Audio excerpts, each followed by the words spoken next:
Broadsheet scandal में नैब को एक और बड़ा झटका लगा है। 13 अगस्त तक 20 करोड़ अदा किए जाएं, बरतानवी हाई कोर्ट का फैसला सामने आ गया है। वो सारा भारतीय मीडिया सुबह से लेकर शाम तक वो गालियां दे रहा है, कह रहा है जी पाकिस्तान लुट गया, मर गया, इनके पास कुछ भी नहीं है। इन्होंने तो वजीर आज़म हाउस गिरवी रख दी है।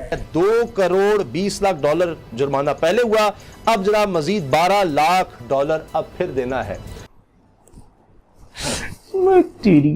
वजीर आजम हाउस को यूनिवर्सिटी बनाएंगे। कौन इनको लेकर के आया यार, कहां से आए ये, किधर? ऑक्सफोर्ड की तो मैं उसी वजीर आजम हाउस को अब किराए पर चढ़ाकर माल बनाने की प्लानिंग है। वजीर आजम हाउस में अब और तो और फैशन शोज तक होते हुए ये कौम देखेगी। मेरे रोंगटे खड़े हो गए कि रेंट कार सुना था, अब prime minister house is on rent. ये जो आसपास आपके हैं ना, ये सब वाह वाह, वेरी गुड, जीवे जीवे इमरान खान। जय हिंद दोस्तों, a very warm welcome to Hindustan special channel. Britain की एक अदालत ने पाकिस्तान को बड़ा झटका देते हुए ब्रॉडशीट केस में भारी जुर्माना किया है, जिस पर पाकिस्तान मीडिया काफी परेशान दिखाई दे रहा है। पहले से ही कंगाल हो चुके पाकिस्तान के लिए ये बहुत बुरी खबर है। दूसरी तरफ Pakistani prime minister Imran Khan PM house को पैसों की तंगी के कारण किराए पर दे रहा है। पाकिस्तान की आर्थिक स्थिति दिन ब दिन खराब होती जा रही है। ऐसे हालातों को देखते हुए नौबत अब यहां तक आ गई है कि पीएम हाउस को किराए पर दिया जा रहा है। पाकिस्तान में इस खबर के आते ही हड़कंप मच गया है और पाकिस्तानी मीडिया ने अपने पीएम की खूब खिल्ली उड़ाई है। आज की वीडियो में पाकिस्तानी मीडिया ने और क्या कहा, तो चलिए दोस्तों आज की वीडियो की तरफ चलते हैं। Thank you so much. खबर उससे पहले आपको देते चलें जो आपने देखी आज सुबह, वो है ब्रॉडशीट के हवाले से कि ब्रॉडशीट स्कैंडल में नैब को एक और बड़ा झटका लगा है। 13 अगस्त तक 20 करोड़ रुपए अदा किए जाएं, बरतानवी हाई कोर्ट का फैसला सामने आ गया है। अब बहरहाल पाकिस्तान के कौमी खजाने से पैसा जाना है, नुकसान फिर अल्टीमेटली पाकिस्तान को हो रहा है।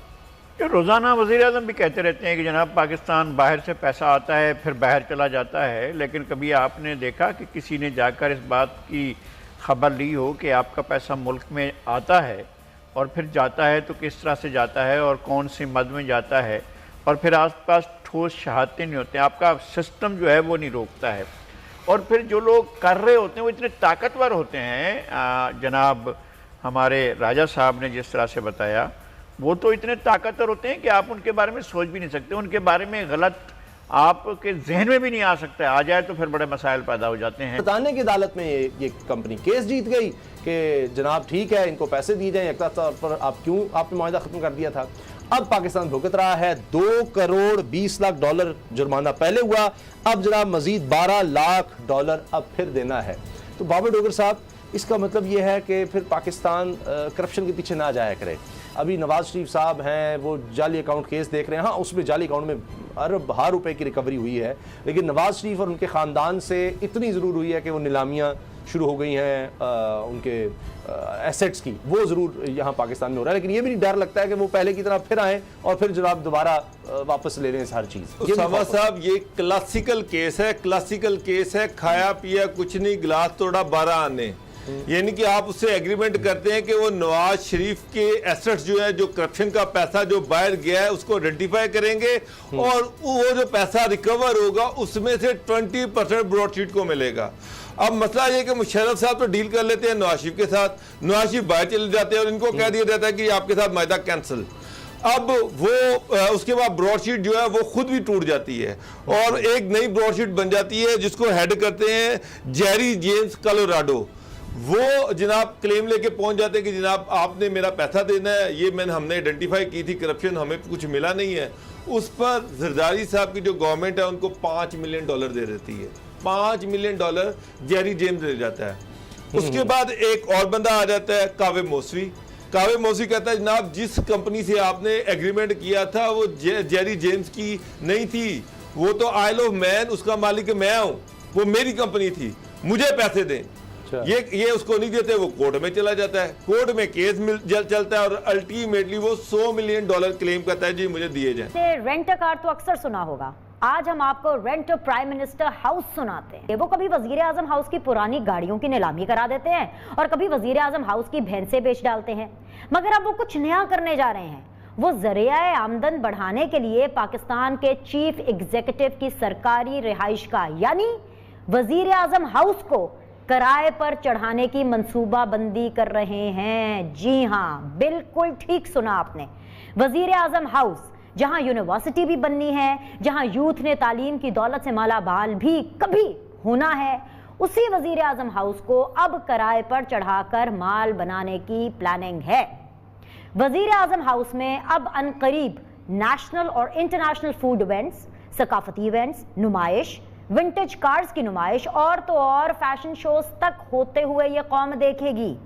मुल्की और गैर मुल्की कंपनीज चंद हजार पाउंड्स, डॉलर्स और रुपयों के एवज वजीर आजम हाउस को किराए पर लेकर कॉर्पोरेट तकरीबात तक मुनक्किद कर सकेगी। वफाकी काबीना की मंजूरी के बाद वजीर आजम हाउस पर टू लेट यानी किराए पर दस्तयाब है का बोर्ड बहुत जल्द आवेजा कर दिया जाएगा। लेकिन आज जब मैं फवाद चौधरी साहब को सुन रही थी, यकीन जानिए मैं झूठ नहीं बोलूंगी, मेरे रोंगटे खड़े हो गए कि रेंट अ कार सुना था, अब prime minister house is on rent. I mean दुनिया में कभी भी कहीं भी आपने सुना है that anything which is with in the premises of prime minister house, कुछ भी उसके प्रेमिसेस में उसको किराए के लिए बाकी दुनिया के लिए, बाकी आम पब्लिक के लिए खोला जा रहा है और स्पेसिफिकली एलीट क्लास के लिए।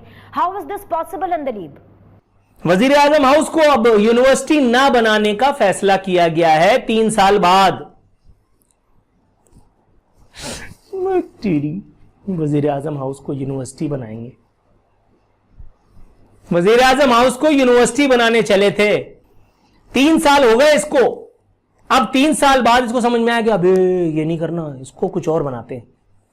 अब क्या है, इसको कमर्शियल पर्पस के लिए यूज करेंगे। इसमें इवेंट्स होंगे, इसमें सेमिनार्स होंगे, वर्कशॉप्स होंगे, सिंपोजियम्स होंगे, बहुत बड़े बड़े इवेंट्स होंगे, कॉर्पोरेट इवेंट्स होंगे। ओके, इसका भी एक पहलू है, इस पर बाद में आता हूं।